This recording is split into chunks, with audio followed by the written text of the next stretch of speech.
মুহররম মাস দামি মাস, সম্মানিত মাস। মুহররম মাসের প্রথম জুমার দিন আপনারা সূরাতুল ইখলাসের এই গোপন আমলটি করতে ভুলবেন না। সূরা ইখলাসের এই আমলটি করলে অভাব দূর হবে, কষ্ট দূর হবে। সূরা ইখলাসের আমলটি করে আপনি আল্লাহ তাআলার কাছে যা চাইবেন আল্লাহ আপনাকে তাই দান করবেন। আপনার দোয়া, আপনার মনের আশা কবুল হবে। জুমার দিনে আল্লাহ তাআলার রহমতের দরজা খোলা থাকে। অসংখ্য বান্দাবান্দিকে আল্লাহ তাআলা ক্ষমা করেন, অসংখ্য বান্দাবান্দির দোয়া কবুল করেন, অসংখ্য বান্দাবান্দির বিপদ আপদ দূর করেন। পবিত্র জুমার দিনে যে নারী পুরুষ এই সূরা ইখলাসের গোপন আমলটি করবে তার জীবনের যৌবনের সমস্ত গুণ আল্লাহ তাআলা ক্ষমা করে দিবেন। ওই নারী পুরুষ কতই না ভাগ্যবান। সুবহানাল্লাহ। প্রিয় দিনী ভাই ও বোনেরা, পবিত্র জুমার দিনে আপনারা সূরা ইখলাসের গোপন আমলটি কিভাবে করবেন, করার সঠিক নিয়ম বলে দেব। ধৈর্য সহকারে শেষ পর্যন্ত শুনতে থাকুন। প্রথমে পবিত্র জুমার দিনে আপনারা 2 রাকাত নফল নামাজ আদায় করবেন। এই 2 রাকাত নফল নামাজের নাম হচ্ছে সলাতুল হাজত নামাজ, মনের আশা পূরণের নামাজ। প্রিয় দিনী ভাই বোনেরা, জুমার দিনে উত্তম ওযু করে 2 রাকাত এ বিশেষ নফল নামাজ আদায় করবেন। নামাজের 3টি নিষিদ্ধ সময় ছাড়া, নামাজের 3টি নিষিদ্ধ সময় কি? সূর্য যখন উদিত হয় তখন নামাজ পড়া যায় না। 2 নম্বরে সূর্য যখন একেবারে মাথা বরাবর চলে আসে ওই সময় নামাজ পড়া যায় না। 3 নম্বরে সূর্য যখন ডুবে যায় ওই সময় নামাজ পড়া যায় না। তো আশা করি সকলে বুঝতে পেরেছেন।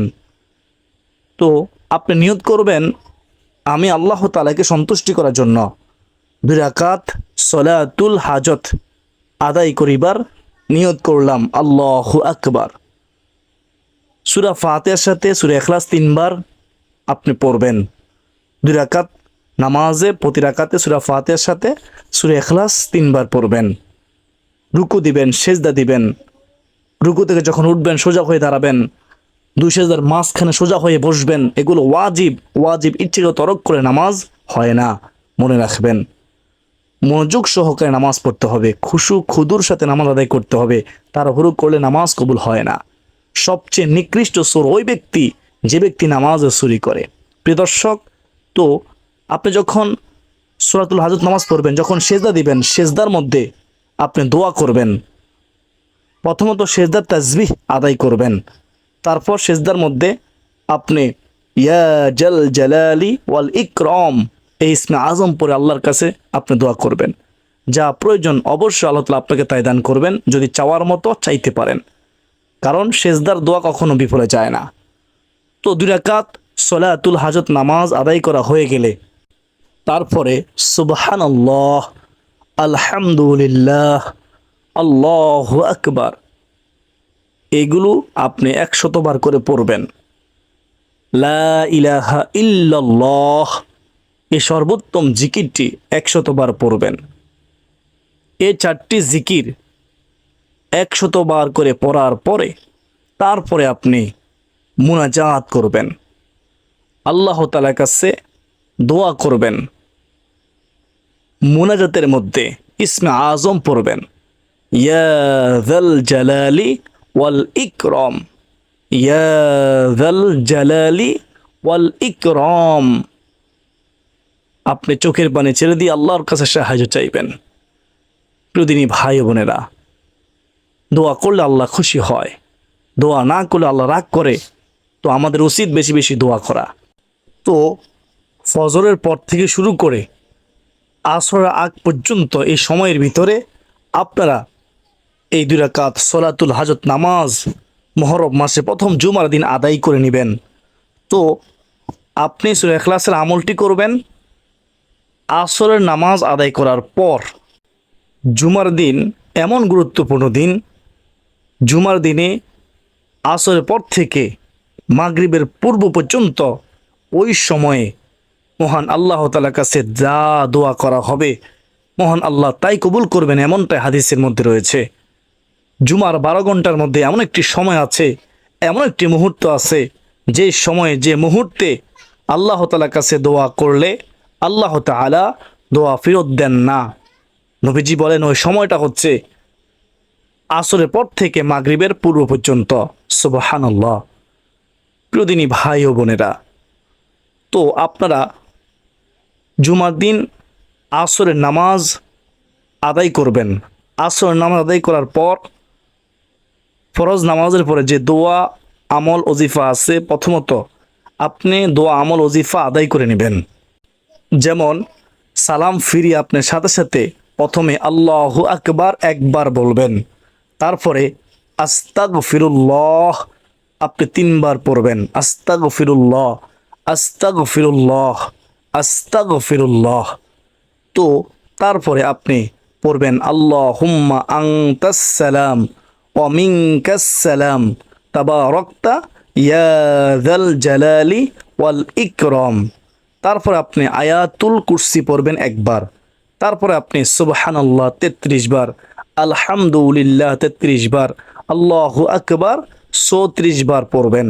তারপরে পড়বেন লা ইলাহা ইল্লাল্লাহু ওয়াহদাহু লা শারীকা লাহু লাহুল মুলকু ওয়া লাহুল হামদু ওয়া হুয়া আলা কুল্লি শাইইন কাদির। এর অর্থ হলো, চমৎকার অর্থ, খেয়াল করে শুনেন। লা ইলাহা ইল্লাল্লাহ, আল্লাহ তাআলা ছাড়া কোনো ইলাহ নেই। ওয়াহদাহু লা শারীকা লাহু, তিনি একক, তার সাথে কোনো কিছুর শরিক নেই। লাহুল মুলকু, রাজত্ব তারই। ওয়ালাহুল হামদু, সমস্ত প্রশংসা তার জন্যই। ওয়াহুয়া আলা কুল্লি শাইইন কাদির, এবং তিনি সর্ববিষয়ে সর্বশক্তিমান। সুবহানাল্লাহ। কত সুন্দর দোয়ার অর্থ। এই দোয়াটি একবার পড়বেন। কোরআনিক ট্রিটমেন্ট 1 ইউটিউব চ্যানেলের সুপ্রিয় দিনী ভাই ও বোনেরা, এখন শুনুন আপনারা সূরা ইখলাস কতবার পড়বেন মুনাজাতের পূর্বে এবং কিভাবে মুনাজাত করবেন, আল্লাহর কাছে দোয়া করবেন। শুনেন। বিসমিল্লাহ সহকারে সূরাতুল ইখলাস 10 বার পড়বেন। আপনি কি কখনো শুনেছেন?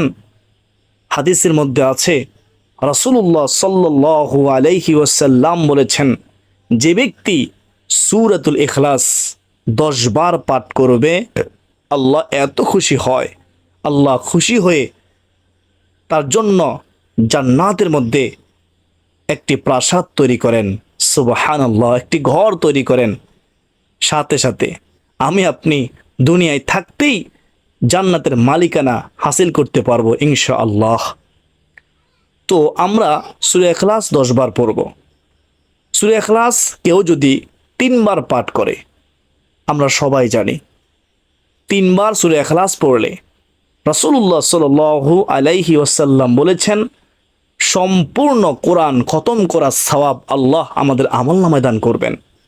তো যারা কোরআন পড়তে পারে না তাদের জন্য সুবর্ণ সুযোগ, সূরা ইখলাস পড়লে কোরআন খতমের সওয়াব আল্লাহ দান করবেন। আমরা আমলটি মিস করব না ইনশাআল্লাহ। প্রিয় দিনী ভাই ও বোনেরা, সূরা ইখলাসকে ভালোবাসলে হাদিসের মধ্যে আছে আল্লাহ তাআলাও তাকে ভালোবাসে। নবীজি সাল্লাল্লাহু আলাইহি ওয়াসাল্লাম বলেন, আর এই ভালোবাসা তাকে জান্নাতে নিয়ে যাবে। সুবহানাল্লাহ। তার মানে বুঝে গেল সূরা ইখলাস পড়লে জান্নাত নসিব হয়, জাহান্নাম থেকে মুক্তি পাওয়া যায়। সূরা ইখলাস পড়লে গুনাহ মাফ হয়। সূরা ইখলাস পড়লে আল্লাহ ভালোবাসে। আর আল্লাহ যাকে ভালোবাসে সে কতই না ভাগ্যবান। যখন আল্লাহ কাউকে ভালোবাসে তখন আল্লাহ হযরত জিবরাইল আলাইহিস সালামকে ডেকে বলেন, ও জিবরাইল, আমি দুনিয়ার অমোক বান্দাকে ভালোবাসি, তুমি জিবরাইল তাকে ভালোবাসো। তখন আল্লাহ ভালোবাসতে শুরু করে, জিবরাইল আলাইহিস সালাম ভালোবাসতে শুরু করে, এবং হযরত জিবরাইল আলাইহিস সালাম আকাশের সকল নূরের ফেরেশতাদেরকে ডেকে বলেন, ও ফেরেশতারা, আল্লাহ দুনিয়ার অমুক বান্দাকে ভালোবাসে, আমি জিবরাইলও ওই বান্দাকে ভালোবাসি, তোমরাও ওই বান্দাকে ভালোবাসো। সুবহানাল্লাহ। তখন আল্লাহর ভালোবাসা, জিবরাইল আসলামের ভালোবাসা, সকল ফেরেশতাদের ভালোবাসার ফলস্বরূপ দেখবেন দুনিয়ার মানুষও তাকে সম্মান করবে। যে সূরা ইখলাসের আমল করবে, আল্লাহ যাকে ভালোবাসবে, দেখবেন দুনিয়ার মানুষও তাকে পছন্দ করবে, তাকে কষ্ট দিবে না। তার সকল কথা মানুষ মনোযোগ দিয়ে শুনবে। সুবহানাল্লাহ। প্রিয় দিনী ভাই বোনেরা, এক সাহাবী এসে বলল, ইয়া রাসূলুল্লাহ, ইয়া হাবিব আল্লাহ নবী গো, আমি অসহায়, আমি গরিব, আমাকে এমন আমলের কথা বলে দিন যে আমল করলে আমার অভাব দূর হবে, কষ্ট দূর হবে, ঋণ পরিশোধ হবে। তখন নবীজি সাল্লাল্লাহু আলাইহি ওয়াসাল্লাম বললেন, ও আমার সাহাবী, তুমি ঘরে প্রবেশের পূর্বে দুরূদ শরীফ পড়িও, তুমি ঘরে প্রবেশের পূর্বে সালাম দিও, তুমি ঘরে প্রবেশের পূর্বে সূরাতুল ইখলাস পড়ে ঘরে প্রবেশ করিও, অথবা ঘরে প্রবেশ করার পর সূরা ইখলাস পড়িও। সুবহানাল্লাহ।